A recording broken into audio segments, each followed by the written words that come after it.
as I started learning what the twin flame idea really was, is I understood it as basically a form of deceit. I actually believe in soulmates, and I'll speak more to that later, but that idea is dangerous. Something I teach in sovereign union is that 1 + 1 = 3. Mhm. And in other relationships, 1 + 1 can equal 1, and 1 + 1 can equal 2. What's What's your your favorite favorite thing thing about about sovereign sovereign union? union? Welcome to the Well Worship Man podcast, where men come to build unshakable presence, become the rock in their relationships, and build a legacy that lasts beyond their years. Here, we explore the path to mature masculinity through humble power, daily devotion, and unwavering integrity. Thanks, baby. Today on the show, we've been anticipating recording this conversation for all of you. It's a topic that is so close to our hearts and is really the bedrock of our mission, not only of what we're here to share with the world, but what we're here to embody in our union. And before we dive in today, if you haven't, make sure that you leave a rating and a review on the show, that you follow us. Those actions help us out a ton. So thank you in advance as we continue spreading this message. And today's really important one in sharing the message that we have. Would you like to do the honors and name what it is that we're here to share today? I would. So, the theme of this episode is sovereign union, which is the frequency of love that came into being through the birth of our love and some other loves on the planet, but is the name that came to me through spirit, to describe this next evolution of partnership and love that is ready to be experienced and is ready to be held and demonstrated. And so we wanted to share a little bit about what makes sovereign union unique compared to what other terms for partnership might be used across the board, and maybe a little bit about our love and our expression of love as well.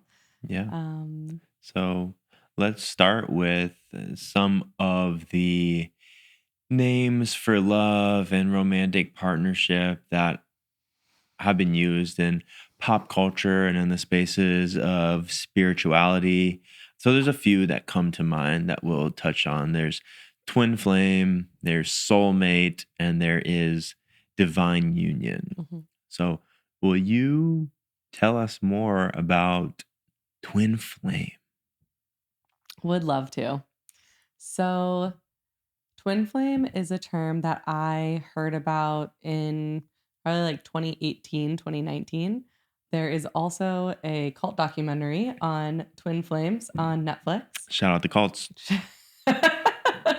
Hopefully, Riverside doesn't cut my laughter on this one. um, but the way that twin flames were initially described is one soul came to the earth in two bodies. And so when you found your twin flame on this planet in this lifetime, you two were meant to be together because that was like the reunification of this singular soul that had split. And the teaching was that the arc of the twin flame union would be honeymoon phase initially because it's like, oh my gosh, I've found myself. And then it would be tumultuous because since you were a single soul, the mirror was the absolute clearest and thus would activate all of your wounds more than anything else on the planet. And then the promise that was made was after you made it through that phase of basically like absolute soul destruction and heartache and pain and oftentimes some type of emotional abuse or something, then you would reach like eternal heavenly love with this person. And so people were walking around searching for their twin flames. And I actually was listening to a meditation on twin flames for a little while, like feeling into my eternal love. And people didn't necessarily like know that that was the arc when they started hearing this term. It was just a term that was used for the one true love. And I think there are definitely still people using the term twin flame for different reasons. But I think when anyone refers to any of these terms that we're going to go through, what they think they're referring to is this one true love. And part of our teaching today is that actually words carry frequency and different types of love carry frequency. And so, regardless of what you think you're praying for example, in this twin flame experience, that twin flame was never actually going to be the type of euphoric, safe, Hmm. eternally lasting love that you thought it was going to be. Because what the idea of twin flames and that arc of twin flames actually did was tell people if only you endure this pain long enough, then you will be rewarded. And for me, what happened was as I started learning what the twin flame idea really was, is I understood it as basically a form of deceit that was training people to stay in abusive situations Hmm. for this carrot that they were never going to actually reach. Hmm. And so, if you have heard the terms like karmic bonds before, that's actually what was happening in the twin flame dynamics. Is people with a lot of karma were coming together. But the thing about these connections is that the way to break the karmic cycle was to leave it. Hmm. However, because of this idea of eternal heaven at the end of this terrible pain, people weren't actually leaving. They were like sure that eventually it was going to work out. And actually, in this documentary, when you watch it, there are people who will share their story about how horrible their experience was in this cult like experience where they were essentially being blamed for all of the pain that they were experiencing. And on this podcast, we talk about the mirror effect, where it's like, I'm the sovereign creator of all of my experiences. And so I am responsible for the experiences that I'm having. But an aligned teaching where someone is experiencing abuse of some sort would be okay, the thing that you're contributing is that you're staying. It is up to you to love yourself enough to leave. Hmm. And the skewed version in this twin flame stuff, not just this cult was just an example of people using this term, but there were many people using this term when twin flame was really loud in culture. But it was skewed a few degrees off of truth so that people were thinking, oh, if only I love myself enough, then this person will stop like abusing me, basically. And so people got stuck in these karmic ties. But the truth of the frequency of the twin flame program or type of love or the words that it holds, you can use whatever language you want, but that type of love cannot possibly create like eternal, unconditional, safe love because what that is a karmic bond. Hmm. Yeah, karmic bond is a way more accurate and grounded word to describe twin flame. Just that word of twin flame is attractive of like our love is going to be on fire. We Mhm. are going to burn bright. And one of the reasons that that phrase, that naming of twin flame caught fire is because of the high levels of nervous system Mm. activation that are so present within the culture here in the West Mhm. of this story of if my relationship is intense and activating and we make passionate love, but we also fight, and maybe those fights get physical sometimes, but then we break down in each other's arms and we forgive each other, that like that really exhilarating, dangerous relationship is actually what love means. Mhm. And that was attractive to a lot of people Mhm. and still is, because Mhm. that level of activation has been familiar to them from childhood homes that weren't safe and through other experiences. So that resonance with twin flame is a trauma response. Totally. And, we'll likely do another episode at some point on just toxic relationships as a whole. But the twin flame high lows that you're talking about, Mhm. it's like the experience of dissonance and arguments and self abandonment that happens is so low that when the reconnection occurs, it feels so high. But actually, it's just like exhaustion from being disconnected that eventually you cave and your heart opens. But it's not an actual repair. And also, what people will tell you who have ever been in a toxic relationship or a twin flame dynamic is that one of the reasons it's so hard to leave is because the reunion's so good. So people will describe it as like the best sex of my life. Like Mhm. how I can't possibly leave this because I'm never going to find someone that I can have this type of intimacy with. But the truth is that when safety is present, intimacy far exceeds the physical Mhm. experience of sex. Mhm. And the only thing that's happening in those more like karmic relationships and intimacy is that there's so much disconnection outside the bedroom that the bedroom feels so amazing because it's the only place that like connection is actually occurring. And so understanding this dichotomy between high highs and low lows Mhm. and this ride that you're going on is why the highs feel so high, but they're definitely not stable. It's not possible for them to last because of the roller coaster that you're on and the momentum that's built in such extremes. And they're not actually that high. They just Mhm. feel high because the lows are so Just low. feel high because of your reference point. Exactly. Yeah. Yeah. Yeah. So that's twin flames. Twin flames. And then the next term that we're going to speak about is Soulmates. soulmate. That's you. And soulmate is a sweet term. It's a idealized term. It's a romantic idea.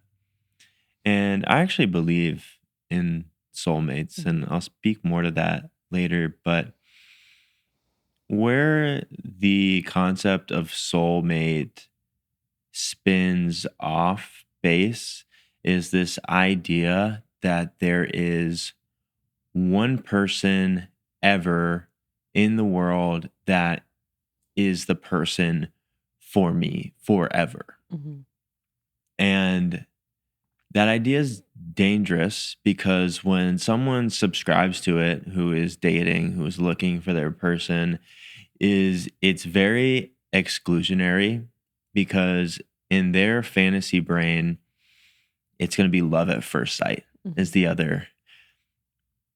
I won't say love at first sight is a myth, but I think that it requires it sometimes bars people from the openness and the curiosity that's required to deepen into relationship with someone. Mhm.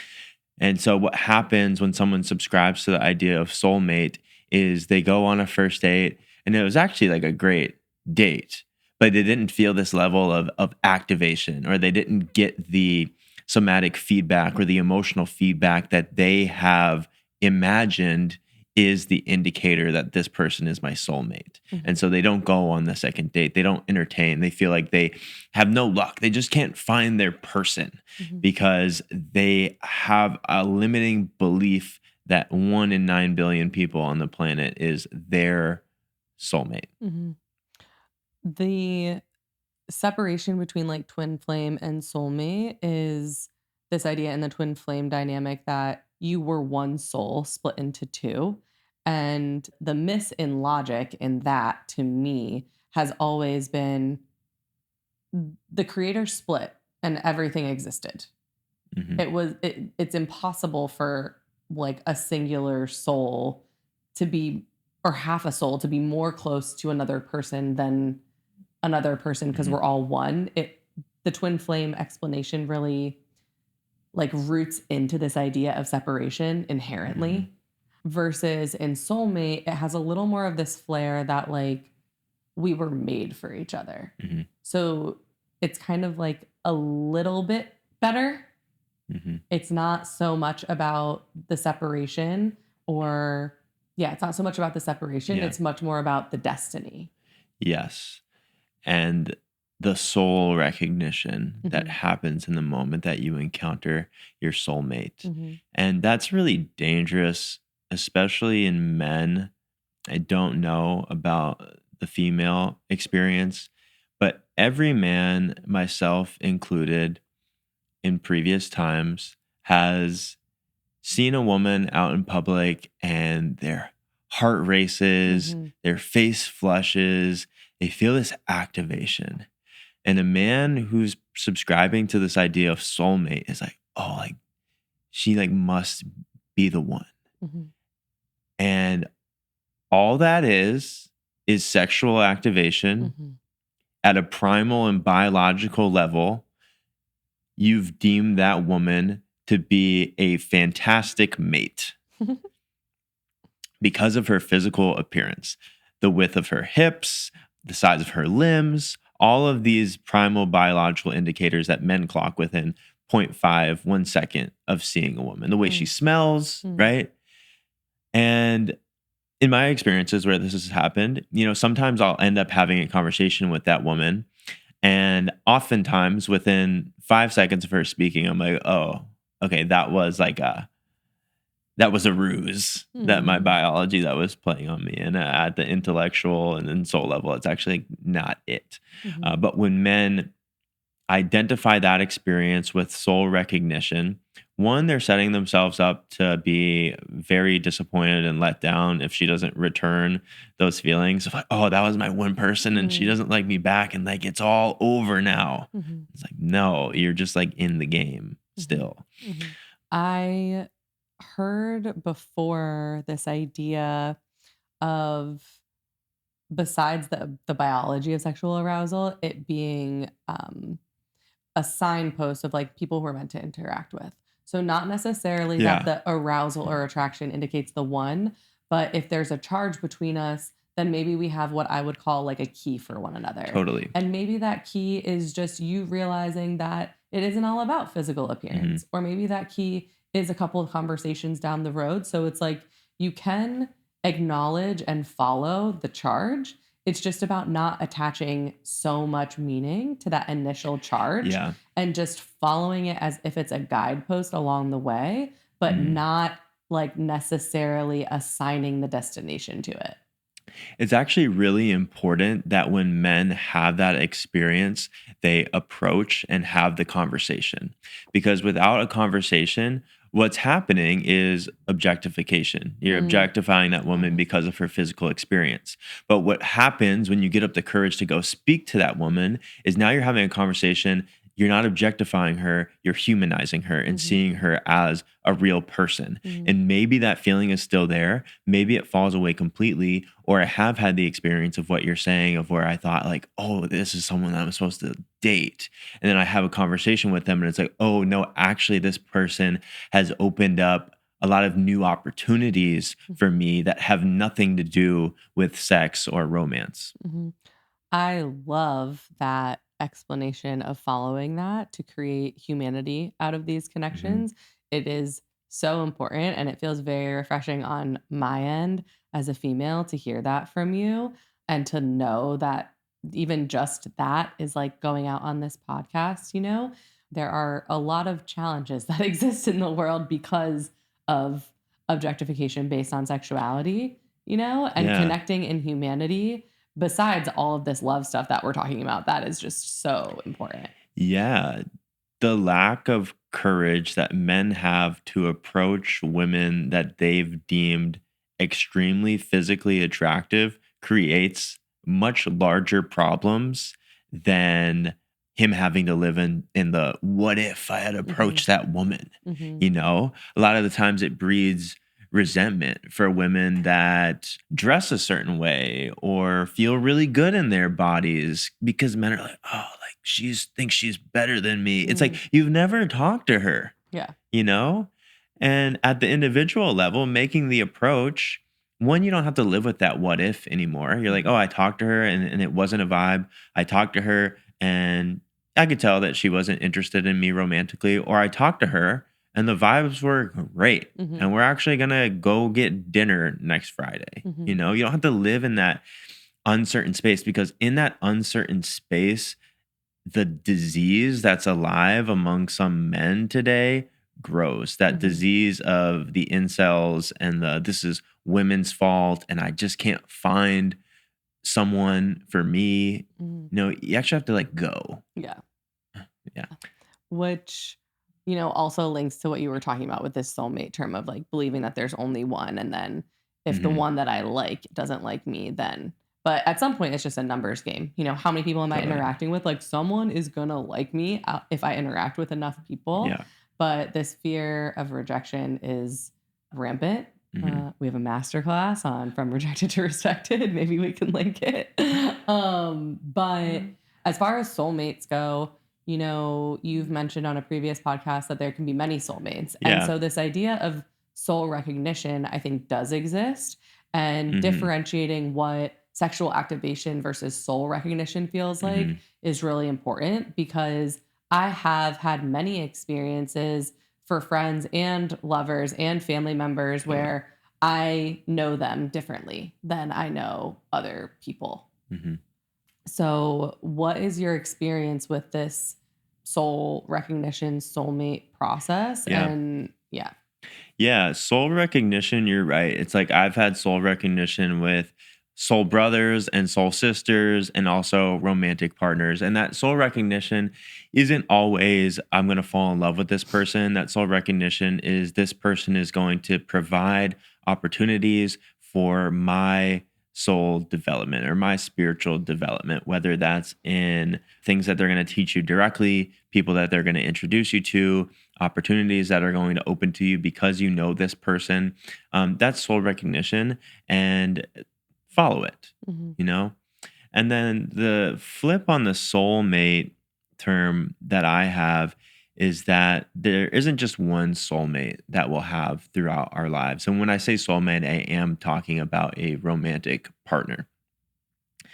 That sometimes you'll have a soulmate for a season, that the architecture of your soul during that season of your life will match perfectly with theirs. You will each show each other things, teach each other things, and allow each other to open and to love in a way that no other person could have done for you. Mhm. And sometimes, as you develop spiritually, the architecture of your soul no longer matches perfectly with theirs. Mhm. And so it falls out of resonance, and the two of you break up, uncouple, whatever. Mhm. Call it what it is. But that awareness and belief that you can have multiple soulmates allows you to honor that relationship for the beauty and the truth that it carried, and not for the blame and the othering that happens so often in breakups. I think this may be different in different people's bodies, but I also feel that there's some similarity in what it feels like. So I want to describe the somatic experience of like Hmm. a sexual charge or a karmic charge versus like a soul recognition.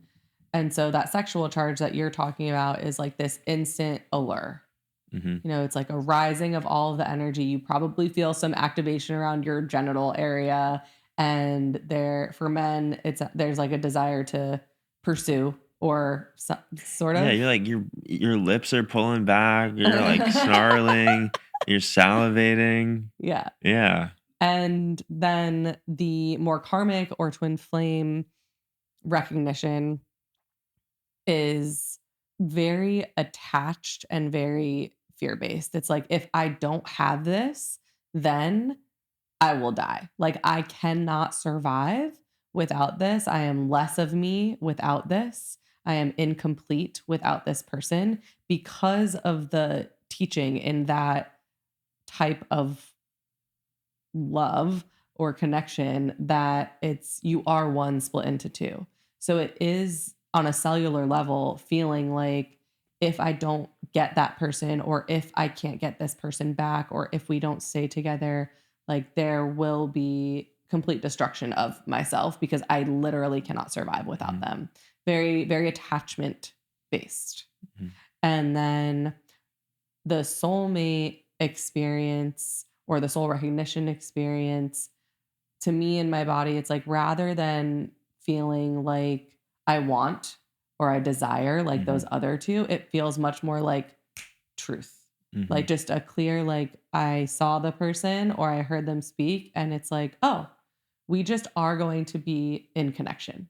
Mhm. Not a story about in what way or how long, but we just are going to be in connection. That's the soul recognition. The soulmate frequency is we are going to be in connection forever, Mhm. which we're trying to dissolve by explaining this. Mhm. But that soul recognition experience is that there's some sort of truth here. Mhm.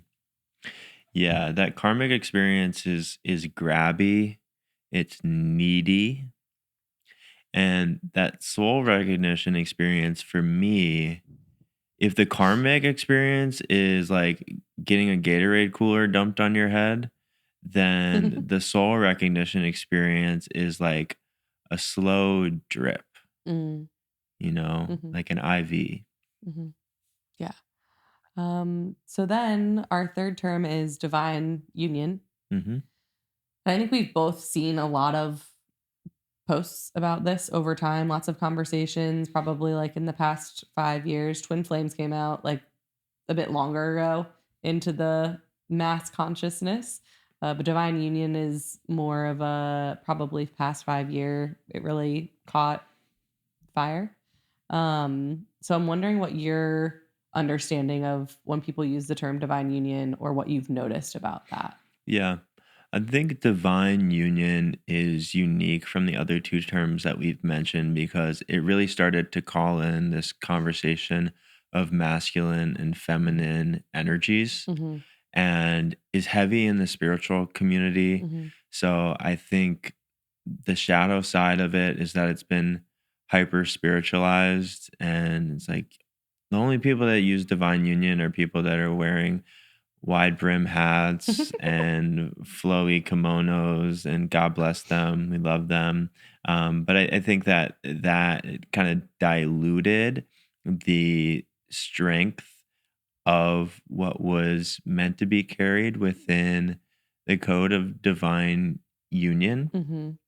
And so, yeah, there's this marriage of masculine and feminine energies that are designed to create not only polarity, which is baked into the divine union teaches, to create not only polarity, but also a closeness and an emotional intimacy and a vulnerability. So the divine union can dance between this polar charge, which can Mhm. create some of the passion that the twin flames tried to create in a Mm. sustainable way. Mhm. It's actually grounded within a divine union. So you have that passion. And then you also have the ability to shift out of polarity, which is often missed in polarity teachings, another discussion for another day, to be able to build a home together, to be able to hold each other, see each other, and work through the emotional stuff in a productive way. Mhm. Yeah, I think what where the miss was that people who were desiring eternal love and had been using the term soulmate just started using the term divine union. But there is definitely a difference in the frequency of those two things where a soulmate is just fated. Mm, Like we are meant to be together, you're mine, and like that's the way it is.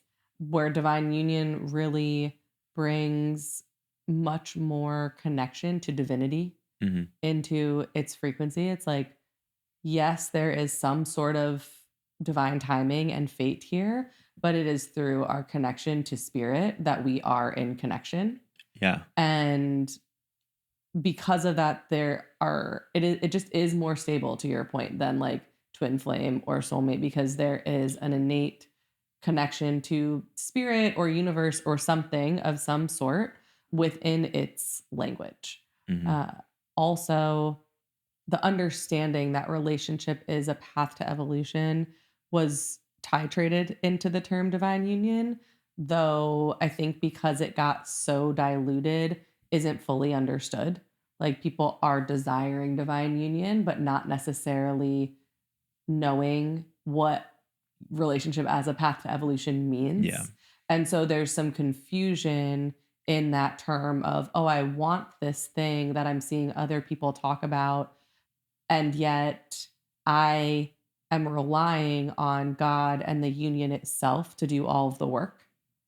So Mhm. there isn't as much responsibility Yeah. in that frequency of that type of love. Yeah, I think you nailed it. That divine union really named romantic relationship as a path to spiritual development. Mhm. And that's awesome.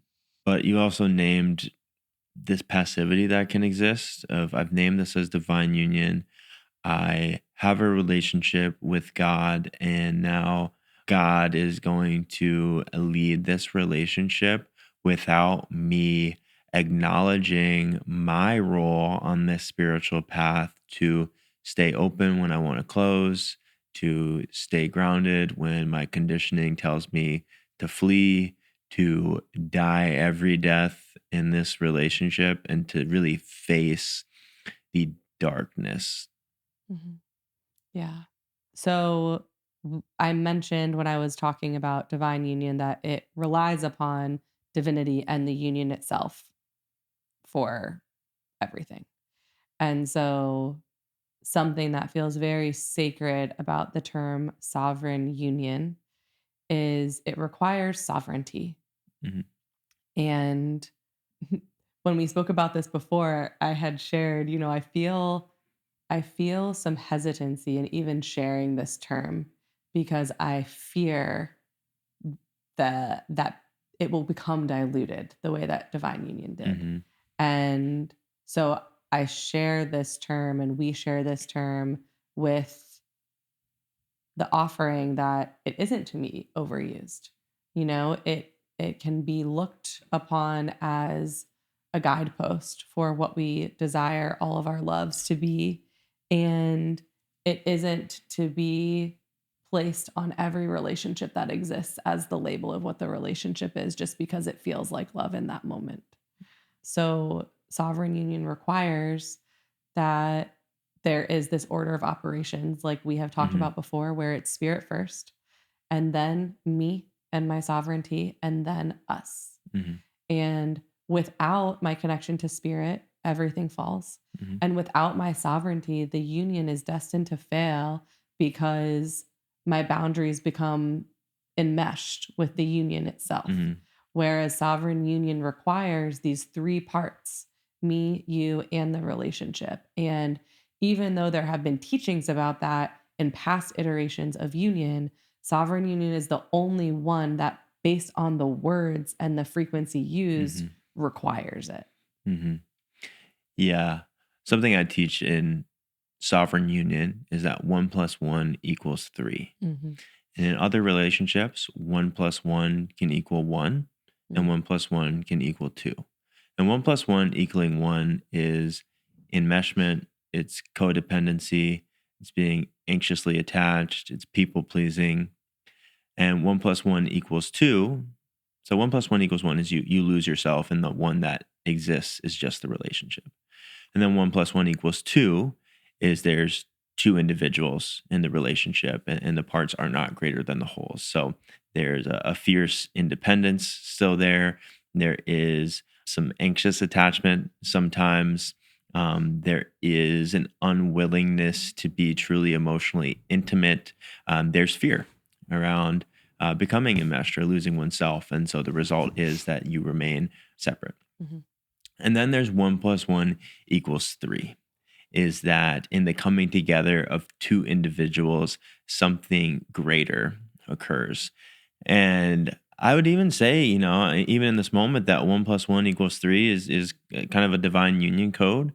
And 1 plus 1 equals infinity is the Mm. sovereign union code, because part of it is that we're creating so much love here through that hierarchy of God first, me second, our union third, that there is an overflow, that our love doesn't just live here. There's so much of it that it impacts the world outside of our four walls. Yeah.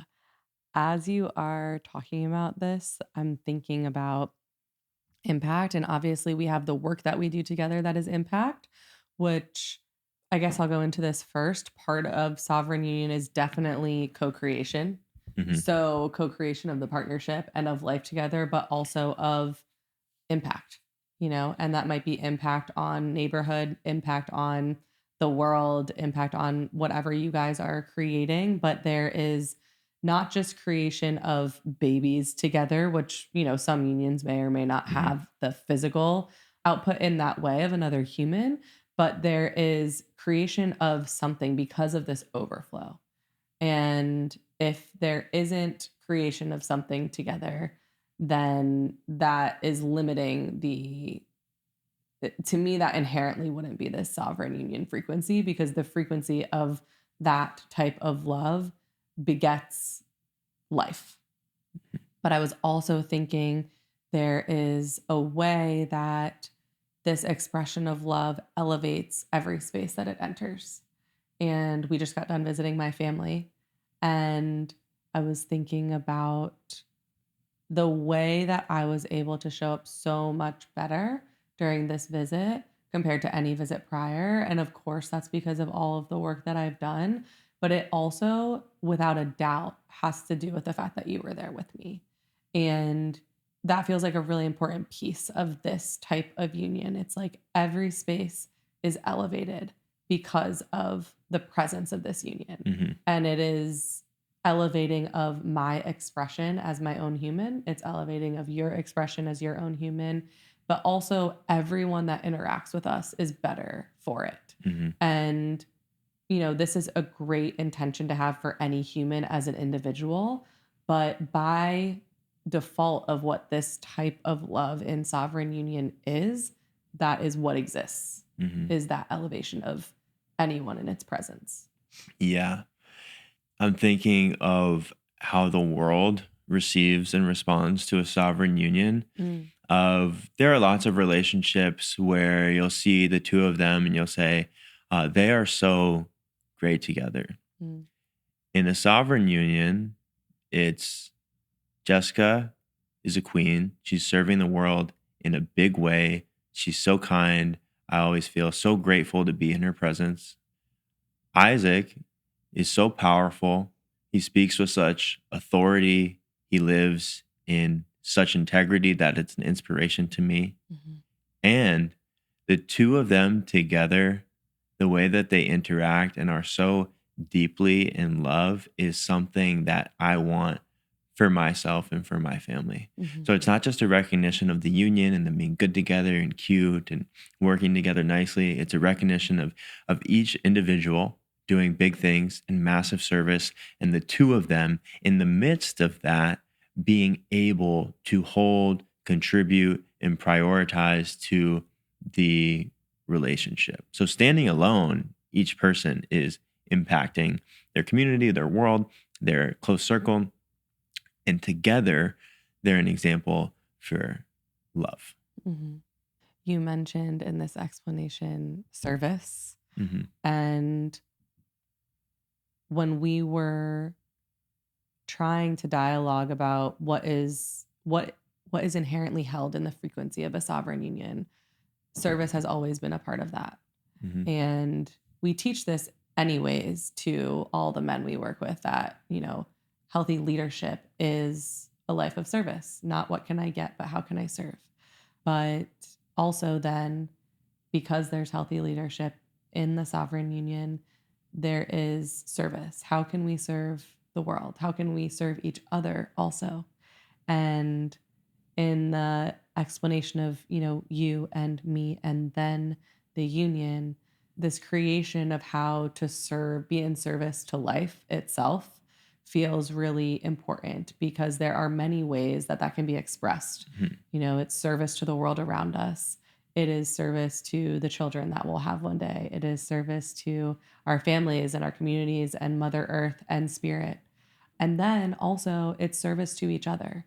And this is something that I've seen really be missed in other expressions of love.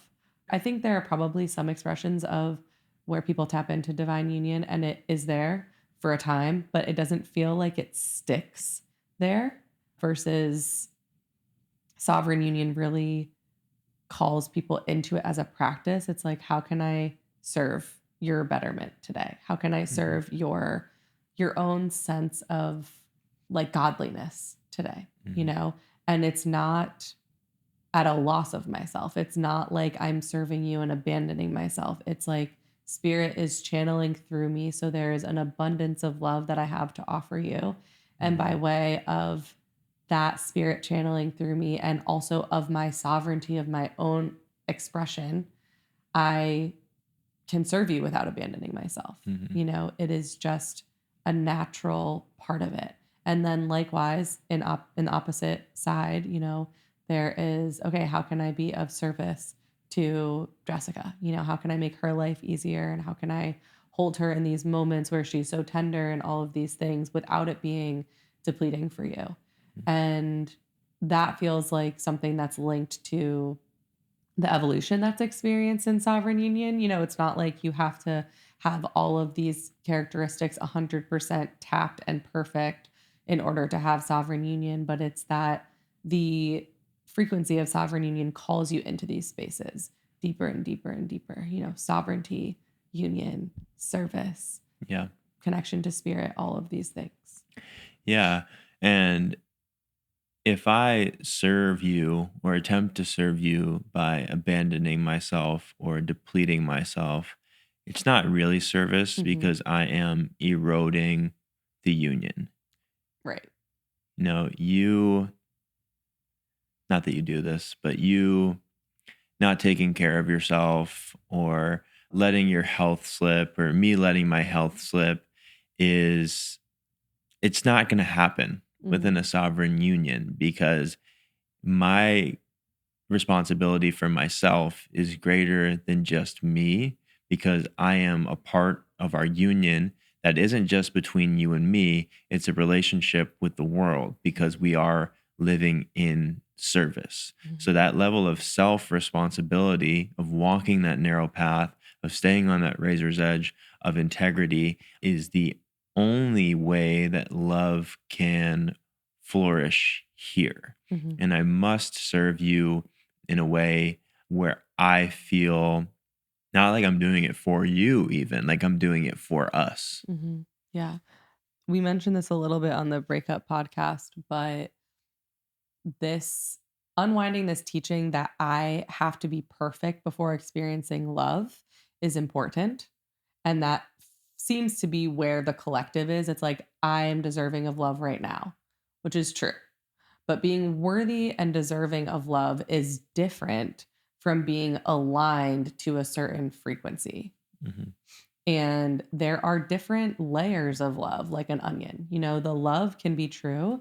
And also the expression of it can be different in different layers. And so if I am in a partnership where there is love and I'm not taking care of myself, there is love there, but inherently that is going to be a different type of love than what we are talking about with sovereign union. And it's not to minimize that love, but I think that this is a really important teaching for people to understand where if you are desiring eternal, unconditional, worship worthy, like absolute adoration and care and tenderness and service in your partnership and creation in your partnership, then the type of love that carries that is also the type of love in which you are connected to oneness and you are absolutely assigned to the identity of being someone who cares for themselves well. Mhm.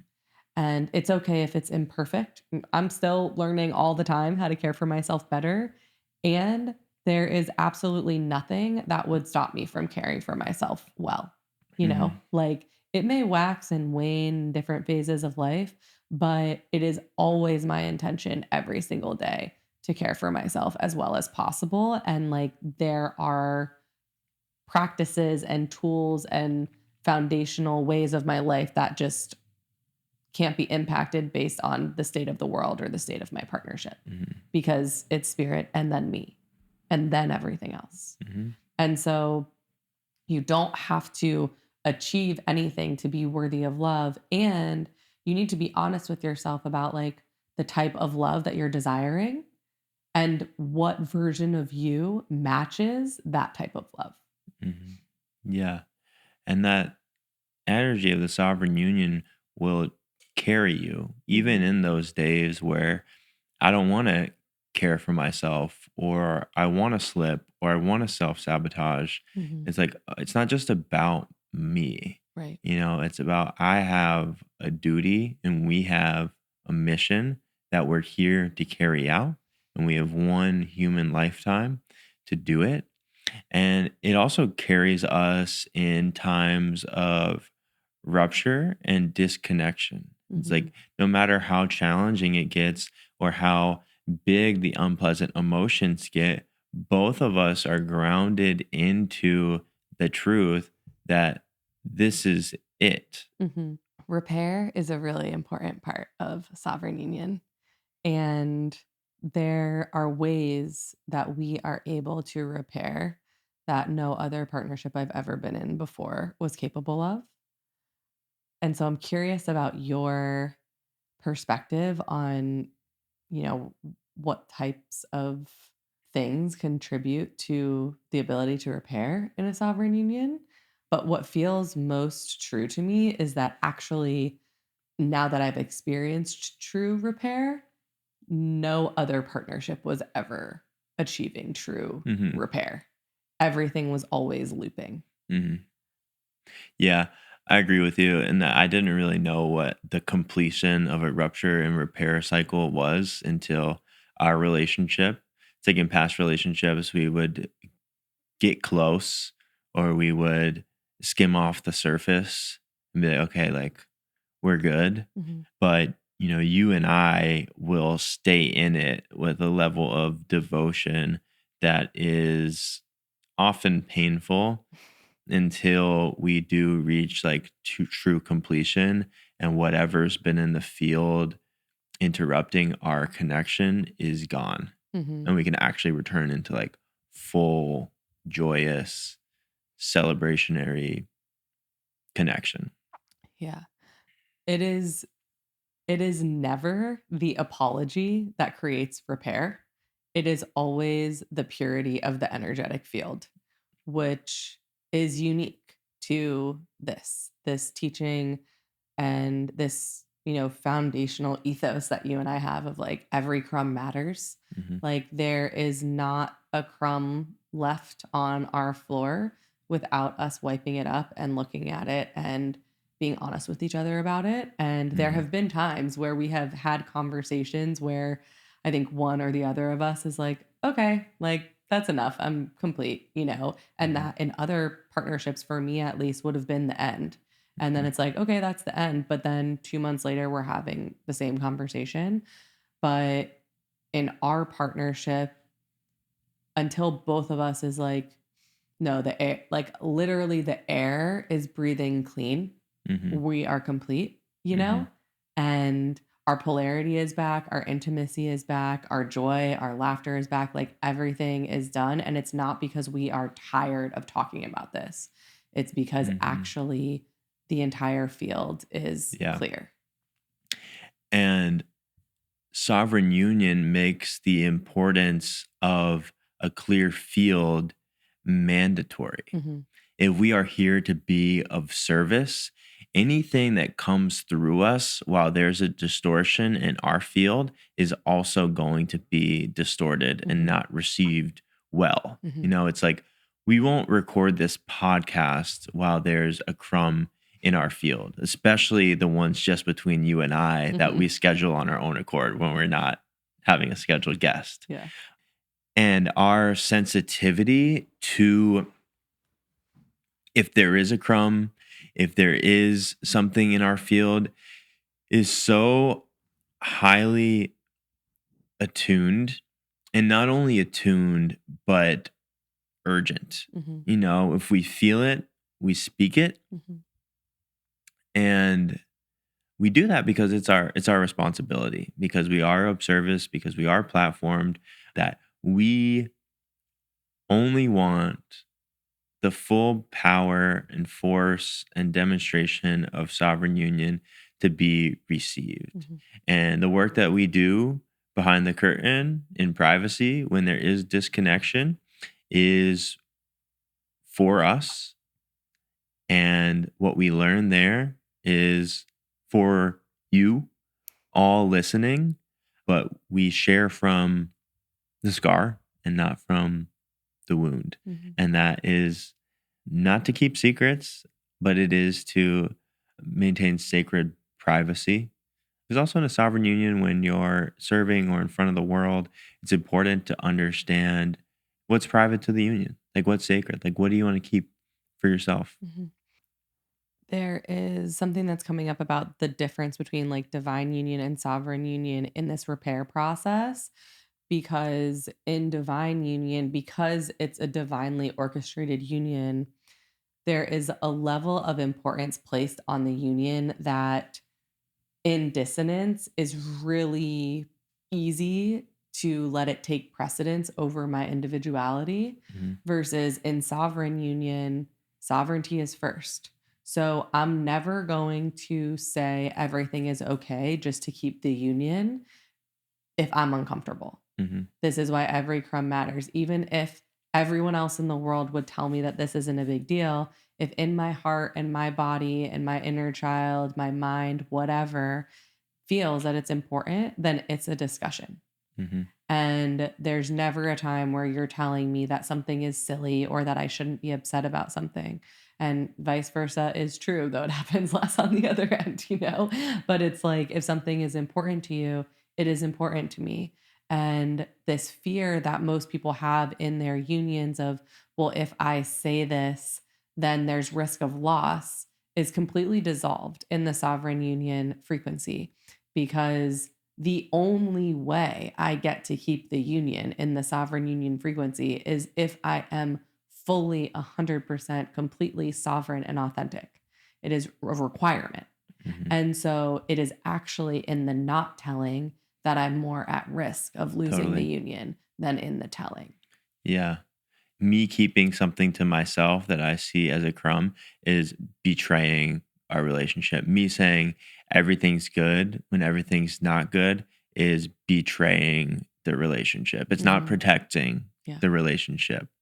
Um, in this union that I have with you, we talk about everything. So it's not that we have more ruptures or more Mm. honest, difficult conversations. It's just that nothing gets swept under the rug. And on the masculine side of things, presence gets talked about a lot. And kind of the first level of presence is I'm here and I'm attuned to my present moment experience. And then shit hits the fan, rupture happens. And that's when the second level of presence comes in, which is not only am I here, but I want to blow this shit up, or I want to escape, or I want to blame. I Mm. want to lose my center because I'm emotionally uncomfortable and there's tension, but I'm staying here. I'm staying with my feet on the ground.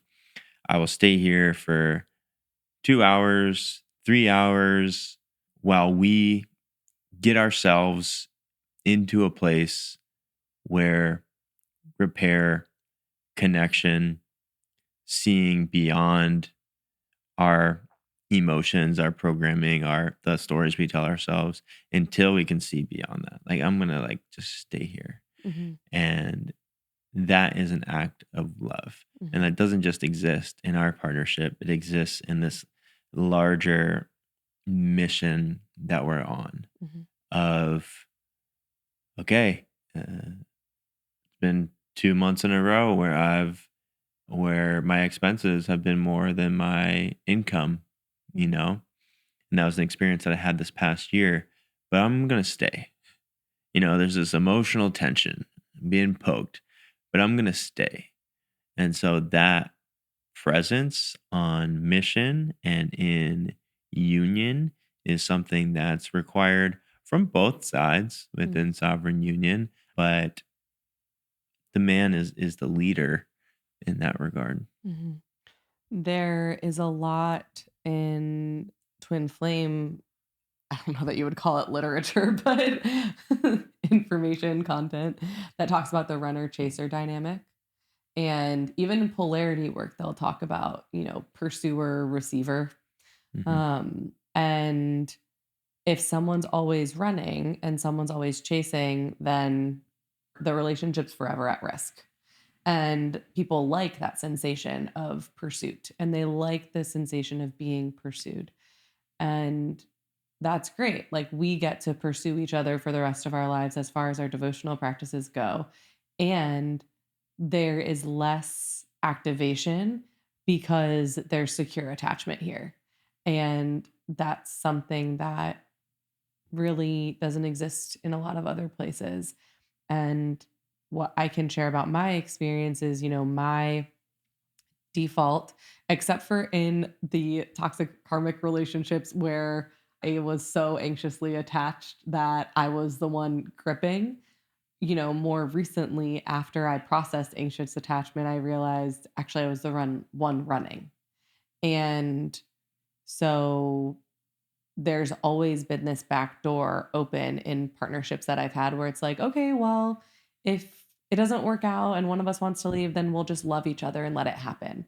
And that's a really good teaching for non attachment and for this experience of like letting the love be what it wants that we talked about in our breakup episode and allowing love to fall away gracefully if it's not aligned. But what is different here is that even though there are parts of me still healing that desire a back door to be open, I know in my bones that there's no back door. Like there is no leaving. And it's kind of a challenging thing to put words to because obviously you want people to be able to leave situations that they need to leave. That was kind of the problem in the twin flame frequency where people felt like they couldn't leave the thing because it was the one thing. But the difference is, yeah, I could leave, but like it just isn't there. Like from a decision point, either of us could leave, but from a truth point, there's no option because this is the truth, Hmm. And so even in those moments where pieces of our survival, my survival mechanisms are like activated, my words will say, I want to get on my phone right now, or I really want to leave right now. I really don't want to talk right now. But my beingness is staying in the room. And my work is to not even take those little escapes like my phone, Hmm. because the truth is right here. The Hmm. truth isn't out the door. And that's the difference in other partnerships where you need the back door. It's like the truth, you need the back door because the truth is out that door. Right. But, in sovereign union, it's like the question of staying committed and allowing it to last is irrelevant because it is the truth. Mhm. Whether like, obviously I want it to be the truth, but the difference in other iterations of partnership and love is like people want the partnership to be the truth so badly that they self-abandon. But it doesn't really matter. I'm happy that this is the truth, but it doesn't really matter if I want it or not. It is the truth. And because it's the truth, I want it. Mhm. It's a little bit flipped. Mhm. Ask me your question. I'll ask you my question. What's your favorite thing about sovereign union slash our love? Hmm. It's hard to pick just one, but what's coming up in this moment is the radical responsibility Mm, is that it's never just your fault or my fault. Is that when there is a challenge, that we always point the thumb and not the finger, Mhm. even when it seems at the top line level that there is no possible way I could have contributed to this challenge. I know that I missed something. Mhm. Like, I know that I did contribute because this is a union and Mhm. nothing is created just by an individual that exists between us. Mhm. And you believe that to be true too. And so when it doesn't seem like there's any way I could have contributed, I get down on my hands and knees and I retrace the trail and I find where things went south and what I contributed or where I self abandoned or where I didn't speak up when I should have, that has brought us to this point, Mhm. right? And you do the same thing. And it's not even like, okay, I contributed 50% to this and you contributed 50% to this. It's I contributed 100% to this. This is all on me. Mhm. And you do the same thing. Mhm. And because it's all on me, because I know exactly what I contributed and I've felt the emotions, the shame, the healthy shame that's come along with it, I will never drop you in this same way again. And you say the same thing on your end. So now it's 200% certain that this same challenge will not manifest in the same way. And me knowing that you're doing that on your end feels like it reinforces so much security in our relationship. And not just that we do that, but the work that we've done individually, we've each developed the skill to do that at such a high level Mhm. that often I don't need any support to self explore and self discover to find that 100%. And if I do, I have that support. Mhm. I have it outside of here. You can Mhm. support me with it as well, and you have, but I don't need you to help me find it. Yeah. I love that you brought this up because it's another differentiating factor between the other types of love that we've described. And this, of course, isn't to say anything about any one specific partnership, but just in what I've experienced myself, in what we feel into about the frequency of these other words and defining factors of different types of love. And also in what I've witnessed online specifically is that with divine union, it's like people at the level of talking about divine union are aware that both people are creating the partnership. And still, I've almost always, I mean, always in my memory, I'm sure I've seen exceptions, but there's always one person on the union taking more accountability than the other. It's like they're always talking about their shortcomings and the way that their partner has taught them stuff. And then you look Mm, at the other person's page and that's mm, like nowhere to be found. yeah. And that was my experience too in like divine union frequency was okay, we both knew we were both contributing, but neither of us were really taking responsibility because I was pointing out and, saying the things that I did wrong, but the other person wasn't really like taking full responsibility. So now there is this pointing the finger dynamic. Hmm. And it's like at that space, there's more of this 100% of responsibility needs to be taken. Who's taking what percentage? Hmm. But to your point, it's like both of us are taking 100% responsibility. And then we come together and I'm like, wow, it's so nice to hear that you're taking that because I already took this Hmm. and was fully ready to clear this on my own. And yet now it's for sure clean and crystal clear. And one of the other beautiful pieces of the way that works is I don't have to be afraid that we'll repeat anything. Hmm. It's like that's where the real repair happens. It's like I know that a rupture that we have won't repeat because I have found the thing that I did to contribute to it. And I am certain that I won't do it again. Hmm. So, regardless of what you do on your end, there's no way it can happen. Hmm. And then because you're doing the work on your end, nothing even close to that will happen because now both sides of the street are clean. Hmm. But also, what happens is like, we had an experience earlier today where we were talking about something that I was really sensitive about. And in the conversation about it, you said something, and I was like, oh, okay. That immediately softened my heart because I know what you just said is true. Because I know when I said that weeks, months ago, whenever, it was true. And I have followed through on it. And so, because of how I show up in this relationship and how I hold my own responsibility, it allows me to Mhm. trust you also with your word and your responsibility. And it's really the only way to have true repair. Mhm. Yeah, and a couple other of my favorite things about sovereign union that come as downstream effects of this one you mentioned is the non-repetition of our ruptures. No flavor or texture of one rupture is really ever repeated again. And two is the speed of repair. Not Mhm. because we're cutting corners, but because we're communicating urgently and we're taking radical responsibility. I think in the year that we've been together, there's been two, maybe three ruptures that have lasted longer than 24 hours. Mhm. And most of them last an hour or two, Mhm. and they're really uncomfortable. And Mhm. then on the other side of that 2 hours, it's like actually complete. Mhm. Like there's Totally. no tension, there's no disconnection. Like we're actually in joy and in love.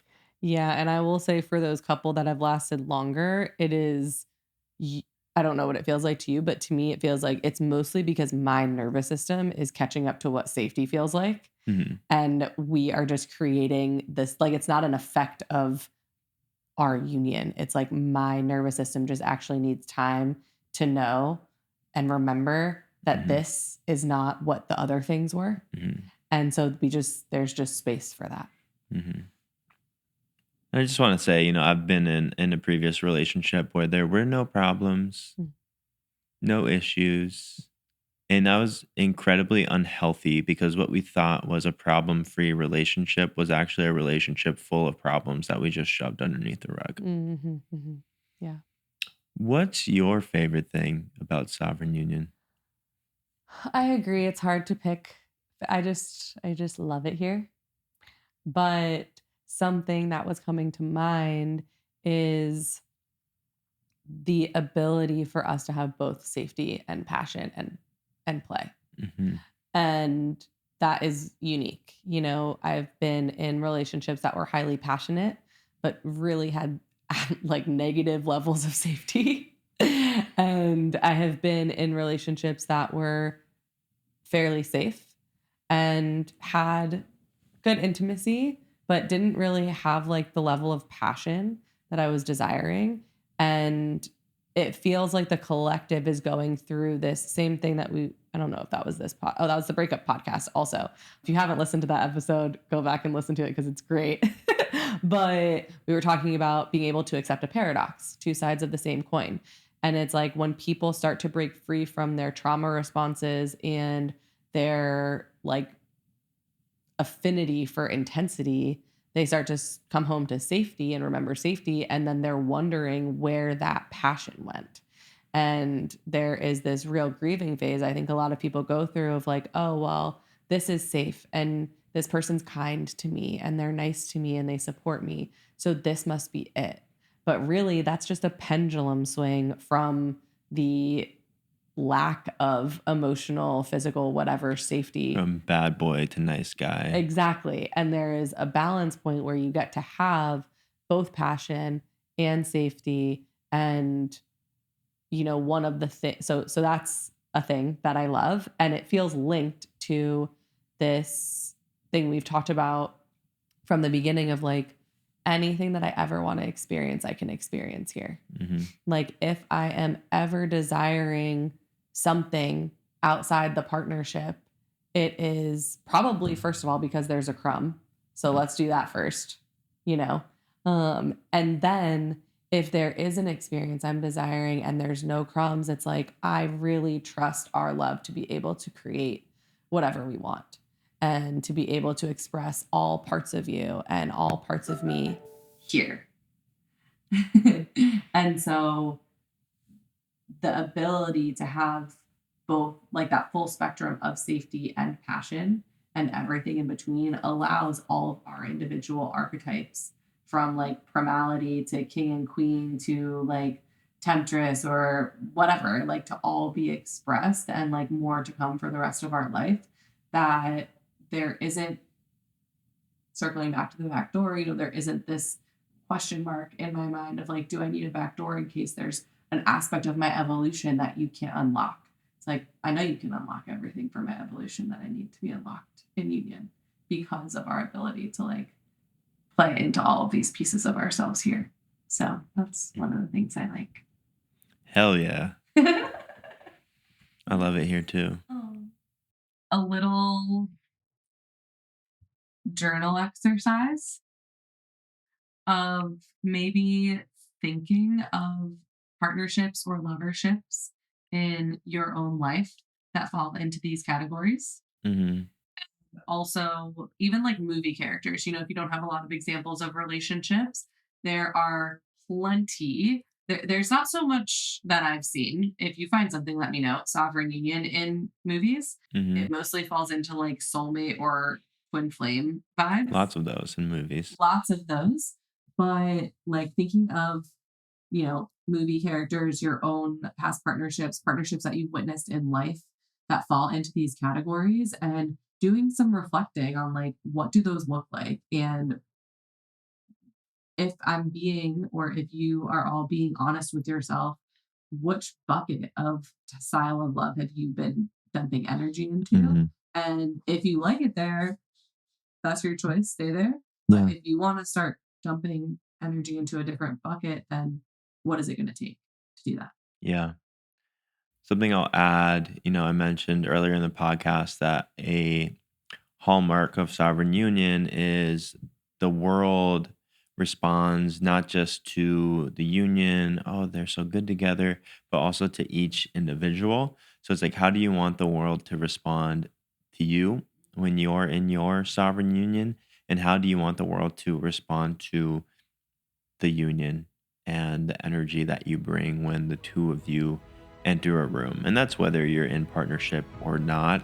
That's an exercise for you. All right. Make sure you follow the podcast, leave a rating and a review. Listen to this with your partner, send it to your crush, and we'll see you on the next one. We love you.